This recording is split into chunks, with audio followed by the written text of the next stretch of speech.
Good morning दोस्तों, कैसे हैं आप सब। और आज आपके लिए देखिए कितना प्यारा फूल लेकर आई हूँ। तो इसका नाम है लिलियम या फिर इसको एशियाटिक लिलीज भी बोला जाता है। तो दोस्तों ये दो तरह की होती है, एक एशियाटिक लिली और एक ओरिएंटल लिली।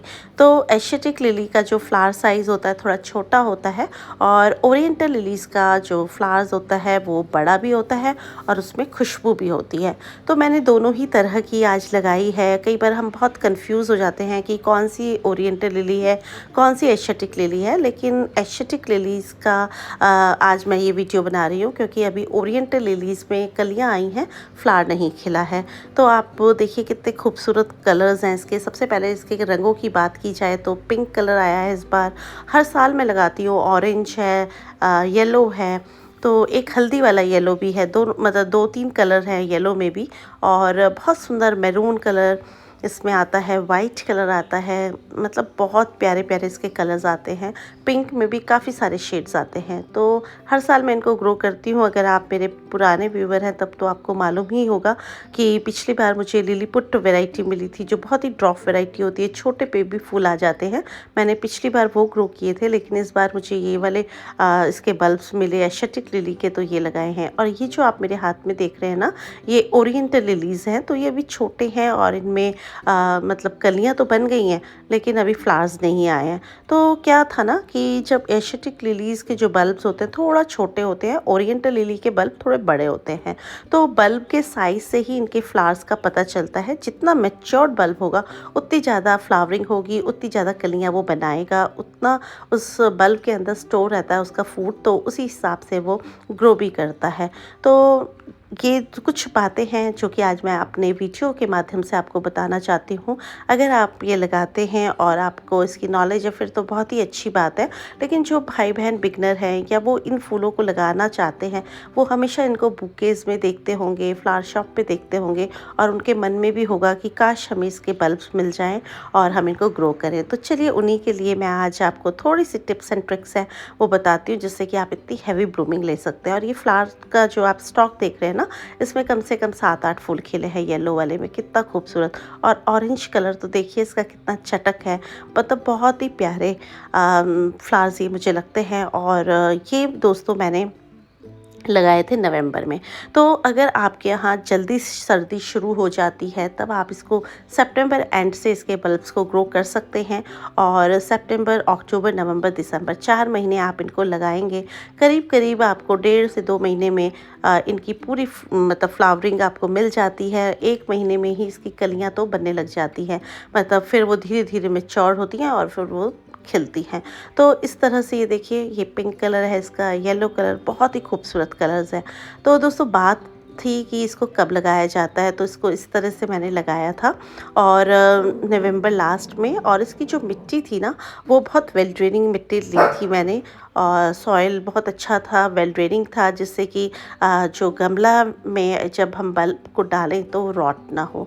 और ये जो आप लंबे लंबे देख रहे हैं ना, ये ओरिएंटल लिलीज़ हैं दोस्तों। और देखिए इसमें कलियाँ तो बन गई हैं पर अभी ये खिली नहीं हैं। तो दोस्तों सॉइल की बात करूँ तो मैंने इसमें मिट्टी ली थी जो मेरे गार्डन की सॉइल होती है, और वो ना थोड़ा सा आप धूप दिखा के लगाया करें कि उसमें फंगस वगैरह ना हो।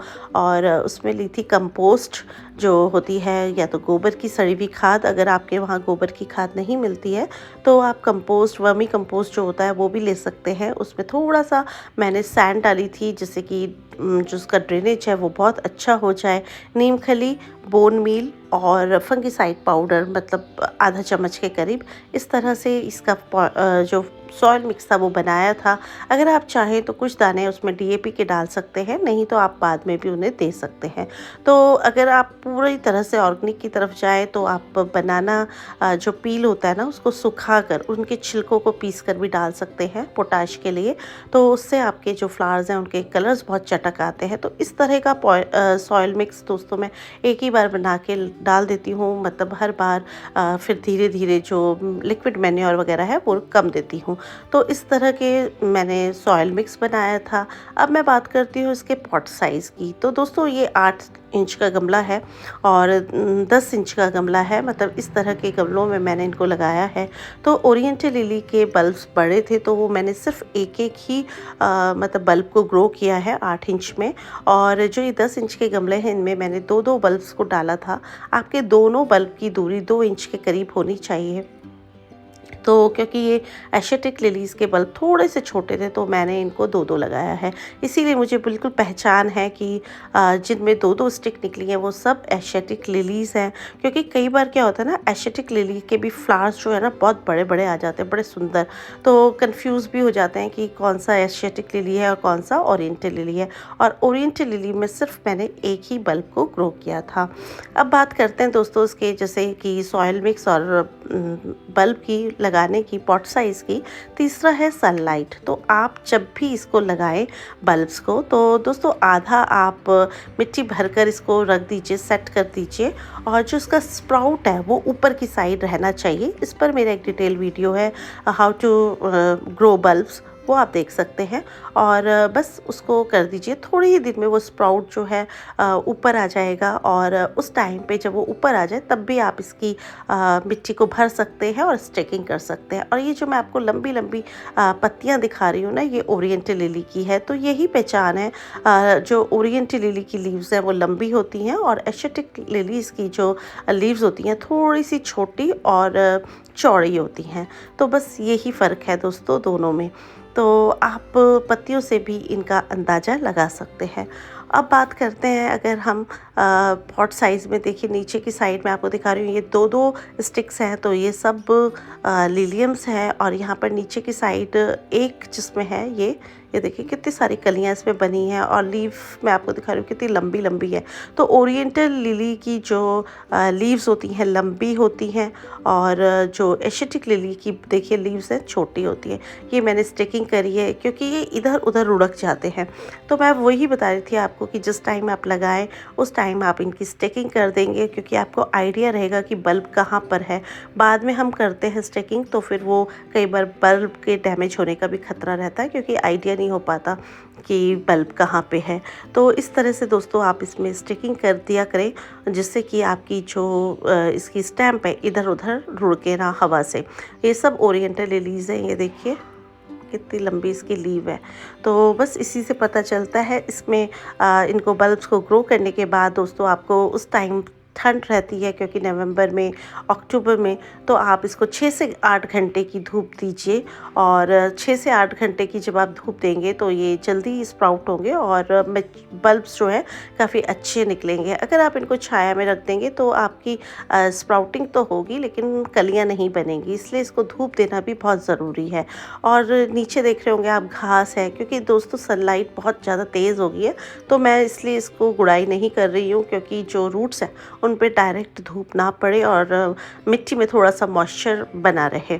तो दोस्तों ये जो ना प्रकृति भी ऐसा है ना कि जब गर्मी देखिए बढ़ रही है तो घास भी हो रही है, तो वो इसीलिए होता है कि वो मल्चिंग का काम करती है कई बार हमारे पौधों के लिए, और जो मिट्टी का मॉइस्चर है उसे उड़ाने नहीं देती। ये देखिए कितने सारे इसके सीड पॉट्स बन गए हैं। तो जहाँ फूल स्पेंट होता है वहीं पे सीड्स इस तरह से बन जाते हैं। लेकिन अगर आप बहुत ज़्यादा ठंडी जगह पे रहते हैं तब तो आप इनको सीड्स के थ्रू लगा सकते हैं। और अगर आप के यहाँ मौसम गर्मी सर्दी बरसात यानी ट्रॉपिकल वाला है तब आप इसको बल्ब से ही ग्रो कीजिए, क्योंकि जो सीड्स हैं वो होते भी नहीं है जर्मिनेट, और दूसरी बात है कि उनमें फ्लावरिंग भी बहुत लेट होती है। तो अगर बल्ब्स मिल जाए तो आप इनको बल्ब्स के थ्रू ग्रो करें, तो आपको उसी सीज़न में फूल भी मिल जाएगा और बल्ब्स भी आप मैच्योर्ड लें। तो दोस्तों सनलाइट की अगर हमने बात करी तो सनलाइट जो है इसकी बहुत ही अच्छी रहती है इनके लिए। लेकिन जब फूल खिल जाएं तब आप थोड़ा उन्हें पार्शियल में ले आएँ, पार्शियल इनडायरेक्ट लाइट में लाएं, जिससे कि आपके फूल जो है जल्दी से स्पेंट ना हो। तो बस ये थोड़ी सी बातें हैं जिनका हमें ध्यान रखना है। वाटरिंग की बात की जाए तो आपको इनको रेगुलर वाटरिंग करनी है, और अब तो जैसे कि फूल खिल ही रहे हैं तो नहीं तो क्या है कि अगर आप पानी नहीं देंगे, मिट्टी सूखी रहेगी तो आपके फूल जल्दी स्पेंट होके गिर जाएंगे। इसलिए मॉइस्चर लेवल उसका बना के रखें। पानी देने का मतलब कई बार ऐसा नहीं होता कि मिट्टी इतनी चिकनी है कि आपका पानी खड़ा रह जाए तो जो बल्ब है उसको भी रॉट होने का खतरा बना रहता है। तो ज़्यादा पानी से कई बार जल्दी सड़ने लगते हैं और इसलिए आप ड्रेनेज होल्स का ध्यान रखिए कि आपके गमले में नीचे ड्रेनेज होल्स हों। यहाँ पर मैं आपको एक चीज़ और बताना चाहूँगी कि जब मिट्टी के ऊपर या लॉन के ऊपर हमारे गमले रखे होते हैं तो दोस्तों क्या होता है ना कि मिट्टी के ऊपर गमले रखने से जो नीचे के छेद होते हैं गमले के, उन पर मिट्टी चिपक जाती है बारिश वगैरह के कारण या रेगुलर पानी के कारण। तो नीचे से आपने ऊपर से तो गमले के अंदर तो आपने ड्रेनेज के लिए अच्छे से गिटक भी लगाई है और आपने मिट्टी भी वेल ड्रेनिंग बनाई है, लेकिन जहाँ पर उनको रखा है, अगर या तो आपने उनको फर्श पे रखा तो कोई प्रॉब्लम नहीं है, लेकिन अगर आप लॉन में रख रहे हैं मेरी तरह, तो कई बार क्या होता है नीचे से ड्रेनेज होल में मिट्टी चिपक जाती है और लगातार बारिशों में, और क्या होता है कि फिर पानी जो है निकल नहीं पाता गमलों का, क्योंकि वो नीचे से तो मिट्टी लगी है तो वो पानी कैसे निकले। तो इन बातों को अभी थोड़ा सा आप ध्यान रखेंगे ना तो आपकी जो ब्लूमिंग है बहुत अच्छी होगी। क्योंकि कई बार क्या होता है हम गमले को उठा के या जब हम पानी देते हैं तो हमें आइडिया होता है कि पानी आराम से निकल रहा है गमले से बाहर, ड्रेनेज अच्छा है उसका। तो बस यही आपको ध्यान रखना है, क्योंकि बल्ब्स जितने भी होते हैं दोस्तों इनके रॉट होने का खतरा बहुत ज़्यादा होता है अगर ज़्यादा पानी पड़ जाए उन पर या वो। और एक चीज़ मैं आपको यहाँ पर दिखाने लाई हूँ कि अगर आप मिट्टी में या ज़मीन में, क्यारी में आपने बल्ब्स लगाए हैं तो ये अगले सीज़न में देखिए खुद ब खुद हो जाते हैं। यहाँ पर ये मुझे दिख रहा है, ये मेरे पिछले साल के जब मैंने गमलों में से बल्ब्स निकाले थे तो मैंने कुछ बल्ब्स यहीं दबा दिए थे, तो ये देखिए अपने आप ही स्प्राउटिंग होती है। और जब ये इस तरह से हमें सरप्राइज़ देते हैं ना तब तो बहुत ही खुशी होती है कि अच्छा ये पिछले साल का बल्ब है हमारा। तो काफ़ी हार्डी बल्ब होते हैं लिलियम्स के, लेकिन इनको बारिश में बचाना पड़ेगा आपको। अगर आप इन्हीं गमलों में छोड़ देंगे इन बल्ब्स को और छाया में कहीं ऐसी जगह रख देंगे जहाँ पर बारिश का सीधा पानी इन पे ना पड़े, तो ये अगले साल इन्हीं बल्ब ये ही स्प्राउट भी करने लग जाते हैं। लेकिन अगर आपके यहाँ बारिशें हैं और फिर ये बल्ब के सड़ने का खतरा बना रहता है, तब आप इनको बल्ब्स को निकाल कर रख लीजिए, छाया में सुखा दीजिए इनको फंगीसाइड वाले पानी से धोकर। और जब वो सूख जाए तो कोकोपीट में हल्का सा मॉइस्चर करके इनको रख सकते हैं, आप फ्रिज में रख सकते हैं और इस तरह से आप इनको सेव कर सकते हैं। नहीं तो दोस्तों अगर आपको रीब्लूमिंग लेनी है तो अभी जब तक ये फूल चल रहे हैं इनको ऊपर से कट कर दीजिएगा, और जो इसकी स्टेम्प है उसको मत कट करिएगा, क्योंकि अभी वो एनर्जी देगी आपके बल्ब को, फोटोसिंथेसिस करता है और उसके बाद वो जो हमारे नीचे बल्ब पड़ा है वो मैच्योर होता है। ऊपर से धीरे धीरे ये जो स्टिक है अपने आप डाईबैक हो जाती है और नीचे से जो और बल्ब्स हैं वो फूटते हैं और दोबारा रीब्लूमिंग के लिए एक बार। और जब ये स्टिक पूरी तरह से सूख जाए, पीली पड़ जाए, तब आप इसको कट कर दीजिए नीचे से, तो आप देखेंगे नीचे से और बल्ब्स भी आपके लिए फूट रहे हैं और उनमें एक बार फिर ब्लूमिंग होती है। तो दोस्तों ये जो सिलसिला है इसका एक बार फिर होता है और एक बल्ब में एक ही बार स्टिक आती है। तो जब इसकी स्टिक निकले उस वक्त बहुत ध्यान करें कि वो टूटे नहीं तो दोबारा बल्ब में फूल नहीं आएगा। तो एक बल्ब में एक ही बार स्टिक निकलती है और एक ही बार फूल आता है, लेकिन जब ये फूल ख़त्म हो जाएं तब इसको रीब्लूमिंग लेने के लिए वो स्टिक जब सूख जाएगी आप उसको कट कर दीजिए, नीचे से और सकर्स फूटेंगे। लेकिन आपको अगर वो सेकंड ब्लूमिंग लेंगे, रीब्लूमिंग लेंगे आप उसकी, तो फिर आपको अगले साल के लिए वो बल्ब इतना सेव नहीं हो पाएगा। लेकिन अगर आपको सेव करना है तो फिर आप एक ही बार इसकी ब्लूमिंग लीजिए। तो दोस्तों ये कुछ ऐसी बातें हैं जो मैंने एक्सपीरियंस करी हैं और मैं अपने एक्सपीरियंस से ही आपको बता रही हूँ, क्योंकि पिछले कुछ सालों में 5-7 सालों में मैं इनको लगातार लगाती रहती हूँ, तो इसीलिए मुझे एशियाटिक लिलीज़ और ओरिएंटल लिलीज़ के बारे में पता है। तो कई बार हम क्या होता है कि कहीं पढ़कर करते हैं और प्रैक्टिकल करने में अलग बात होती है। टेम्परेचर की बात करूं तो 25 से 30 डिग्री टेम्परेचर तक ये बहुत अच्छे चलते हैं। वैसे तो 15 डिग्री से भी आप शुरू कर सकते हैं इनको, और जाते जाते ये 25-30 डिग्री तक बहुत अच्छे चल जाते हैं।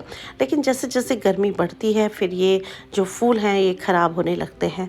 तो ऊपर से आप इनकी डेड हेडिंग करते रहेंगे तो जो नीचे से बल्ब है वो बहुत मैच्योर्ड होगा और उसमें बेबी बल्ब्स भी बनेंगे। तो ये कुछ बातें थी कि जो मैंने आपको बताई हैं। जब आप बल्ब्स ख़रीदते हैं या आप मंगाते हैं तो आप ऐसे बल्ब्स का चुनाव करें जो मैच्योर्ड हों, बड़े बड़े हों, जिसमें न्यूट्रिशन ज़्यादा हो, और जब वो निकले उसके फूल तो बड़े बड़े साइज़ के निकले और ज़्यादा कलियां बनाएं। तो ये बातें हैं जो कि हमें ध्यान रखनी है बल्ब को ख़रीदते समय भी, और किसी रिलायबल जगह से आप ये लें। नहीं तो कई बार ऐसा होता है कि इनमेच्योर्ड बल्ब्स दे दिए और उस साल फूल ही नहीं खिले, ऐसा भी कई बार हो जाता है। तो आप बड़े फूलों का बल्ब्स का चुनाव करें जिससे कि आपको अच्छी ब्लूमिंग मिले, अच्छे फूल मिले। और कलर्स की बात करें तो दोस्तों बहुत सारे कलर्स होते हैं इसमें। इतने सारे कलर्स आते हैं, मतलब दिल खुश हो जाता है जब आप लगाते हैं। तो आपके पास कौन से कलर्स आते हैं, कई बार आप जब ऑर्डर देते हैं या ख़रीदते हैं तब आप उनसे पूछ के लीजिए कि येलो है, पिंक है, ऑरेंज है, कितने कलर्स हैं। वो कहते हैं हमारे पास 5 कलर है, 6 कलर हैं। आप कहते हैं सारे सबके दे दीजिए 2-2, 4-4 जो भी होते हैं, लेकिन कई बार वो मिक्स भी हो जाते हैं।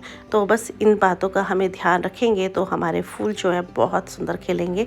तो आज का वीडियो दोस्तों कैसा लगा आपको? अगर अच्छा लगे तो प्लीज़ एक लाइक कीजिए, और अगर आपने मेरे चैनल को अभी तक सब्सक्राइब नहीं किया है तो कर लीजिए। फिर मिलते हैं दोस्तों आपसे किसी नए वीडियो में, किसी नए टॉपिक पर। तब तक के लिए हैप्पी गार्डनिंग, गुड बाय दोस्तों।